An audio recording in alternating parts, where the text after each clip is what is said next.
खबर यूपी के बलिया जनपद से है। जहां जनपद बलिया के बांसडीह तहसील के अंतर्गत सकरपुर गांव में कोटे की दुकान को चैन में धांधली का आरोप लगाकर सैकड़ों की संख्या में कार्ड धारक ग्राम प्रधान और ग्राम प्रधान प्रतिनिधि के नेतृत्व में कलेक्ट्रेट पहुंचकर प्रदर्शन किए और जिलाधिकारी को पत्रक देकर इसकी दोबारा जांच कराने की मांग की है। कार्ड धारकों का आरोप है कि अधिकारियों द्वारा जो सरकारी कोटा चयन हुआ है उसमें धांधली किया गया है।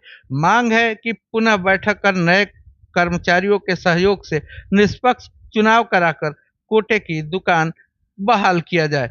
वहीं नवनिर्वाचित कोटेदार ने कहा है कि कोटे की दुकान में किसी तरह का कोई धांधली नहीं किया गया है। कोटे की दुकान में चुनाव प्रक्रिया में हम लोगों को 63 वोटों से विजय मिली है। उन लोगों द्वारा जो भी आरोप लगाया जा रहा है वह निराधार है। हम जांच से पीछे नहीं हटेंगे। अधिकारी चाहे तो जांच करा ले, हमें कोई आपत्ति नहीं है।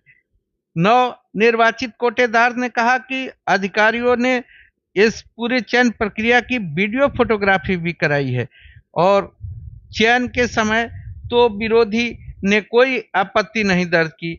अब झूठ मूठ का अनर्गल आरोप लगाकर चयनित कोटे की दुकान को पुनः निरस्त कराने का काम कर रहे हैं। वही नवनिर्वाचित कोटेदार ने तो ग्राम प्रधान प्रतिनिधि पर ही बड़ा गंभीर आरोप लगा दिया है। जाने क्या है पूरा मामला। जी पूरा सर एक खुली बैठक थी 5 तारीख को जो संपन्न हुआ, उसमें दोनों पक्ष के लोग सामने सामने बैठ गए थे। वहाँ पे गिनती हुई। Radio panchayat Rajesh Pandey ji, radio cooperative दीपक श्रीवास्तव और चौकी प्रभारी SHO साहब, तो सब लोग वहाँ मौजूद थे।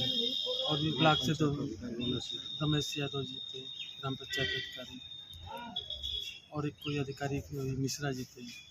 इन लोगों के सामने सब मतलब उपस्थित थे। इन लोगों के सामने सब मीटिंग हुई। वहाँ पे हम लोग की जब गिनती हुई तो 601 हुआ था सर। उन लोगों की गिनती हुई तो 538 हुआ था। वहाँ पे ये लोग कोई विरोध नहीं किए, किसी के सामने कोई विरोध नहीं किया। राजनीतिक मंच बना रहे हैं सर। तो आप इसके पहले भी आप कोटा चला चुके हैं या पहली बार आप चला? पहली बार है सर। और जो भी है इसकी वीडियोग्राफी भी हुई है, जो मतलब यहाँ से अधिकारी गए थे वो अपने माध्यम से करवाए हैं, तो उसका पेन ड्राइव और सब मिला हुआ है। तो कोई भी निष्पक्ष जांच हो, हम इसके लिए तैयार है। अगर हमारी तरफ से कोई भी मतलब ऐसी बात होगी तो हम इसके लिए बिल्कुल तैयार है कि जो वो कहेंगे वो लोग मतलब जैसे वो चुनाव हार गए हैं और जो धांधली लगा था इसके पहले जो कोटेदार थे राम बहादुर पांडे, तो कोटेदार थे तो उनको मतलब हटाने में इन लोगों का थोड़ा योगदान था, जैसे मतलब सस्पेंड करवाने में। तो बोल रहे हैं कि हम लोग 1 लाख रुपया खर्चा किए हम और मज़ा कोई और लेगा। ये कोई तो बात हुई नहीं कि 1 लाख रुपया अगर आप खर्चा किए तो आप ही को कोटा मिल जाएगा। इन लोगों का कहने का यही है कि मतलब हम लोग खर्चा किए, हम लोग प्रधान हैं तो हम लोग के पास ही कोटा रहना चाहिए, जबकि कहीं से भी ये संविधान कहीं में नहीं लिखा है कि भाई ये कोटा। आप कोटा लिए हैं तो क्या पूरे निष्पक्ष और ईमानदारी के साथ गरीबों का जो राशन है वो वितरण कर पाएंगे? जी बिल्कुल बिल्कुल सर। अगर कहीं से भी मुझ में कमी होगी मैं उसी दिन अपना इस्तीफा दे दूँगा। लगाइए जी, अपना एक नाम और परिचय बता दीजिए। हमारा गांव सकरपुरा है। अभी क्या है समस्या, क्या है? अभी कहाँ पे आई हैं आप? हम बलिया आए हैं। समस्या क्या है आपकी? समस्या कोटे के लेकर है। क्या समस्या ये है कि निष्पक्ष चुनाव नहीं हुआ और कर्मचारी हम लोग के साथ बहुत खेला किया और सिपाही लोग तो माने हमको डंडा के हाथ से। अभी आप लोग क्या चाहते हैं? हम लोग न्याय चाहते हैं और दोबारा चुनाव मांगते हैं कि दोबारा चुनाव हो। जी, अपना एक नाम और परिचय बता दें। जी, हमारा नाम मनोज कुमार राजभर पड़ेगा और ग्राम सकरपुरा पड़ेगा, विकास खंड भांगरी, तहसील भांगरी, जनपद बलिया। अभी कहाँ पे आए हैं और क्या मामला है पूरा? हम लोग डीएम कार्यालय के यहाँ, डीएम साहब के यहाँ आए हैं। कल हम लोगों ने ज्ञापन भांगरी तहसील स्तर पर डीएम महोदय को दिया और उसके बाद ब्लॉक स्तर पर डीएम महोदय को दिया और यहाँ पर डीएम सर को भी फिर वही सूचना डीएम महोदय को आज अवगत कराना है। मामला क्या है? मामला है कि 5 अक्टूबर को हमारे गांव सभा में कोटे की दुकान का चयन हुआ, जिसमें समस्त अधिकारी ब्लॉक से भी आए थे, लेकिन वहाँ पर एक पक्षीय कार्रवाई की गई। गणना कार्य में विशेषकर धांधली की गई। क्या है उसमें धांधली, किस तरह की धांधली उसमें की गई है?